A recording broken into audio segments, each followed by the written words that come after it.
So yan mga pugger, nandito tayo sa Tropical Hut. So hindi ko alam kung kailan huli ako eksakto nakakain dito sa Tropical Hut. Sa branch ng Kaita, sa tapat lang to ng Santa Lucia. So yan, so ito yung clubhouse nila. Yan, so naka-promo to, 290 pero 145 na lang may kasama na itong drinks. Tapos ito yung spaghetti nila. So order tayo ng spaghetti for only 115 pesos. So check nyo na lang kung medyo konti o tignan nyo kung gaano yung serving nila. So tapos yung spaghetti nila, syempre may kasama siyang bread. May price na rin siyang kasama. Ito yung price ng Tropical Hut. So yan. Hindi ko na matandaan talaga yung huling eksaktong kumain ako dito sa Tropical Hut. Way back 90s pa. So ngayon lang uli ako nakakain dito. So mas marami kasing Jollibee tsaka McDo. Yun ang nakakainin natin. Tsaka konti na lang din yung branch ng Tropical Hut eh. Kaya ganun pa rin yung lasa ng Tropical Hut. So napaka-nostalgic talaga nito. Siyempre, 90s pa to. So, hindi siya masyado nag-innovate eh.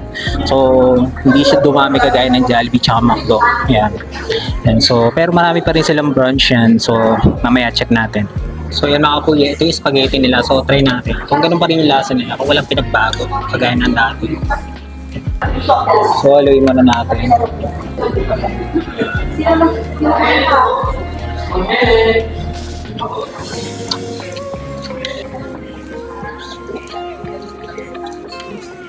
Yung spaghetti ng Jollibee, matamis-tamis ito.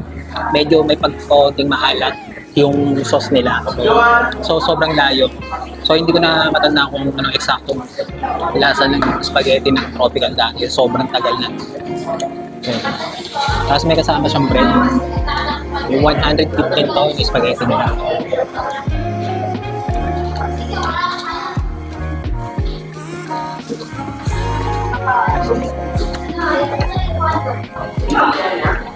Ito yung clubhouse na ito talaga napaka-nostalgic talaga nito. Talagang OG talaga na menu ng Tropical Hut. Actually, naka-promo to, 145 pesos.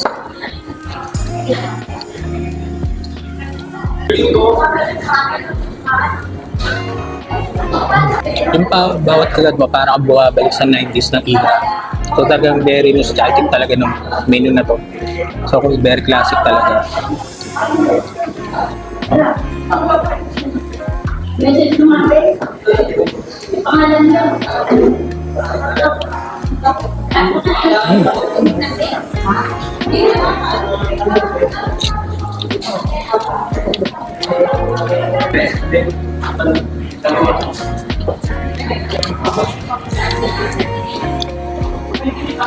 Sa price naman wala namang pinagkaiba. Parang same lang din.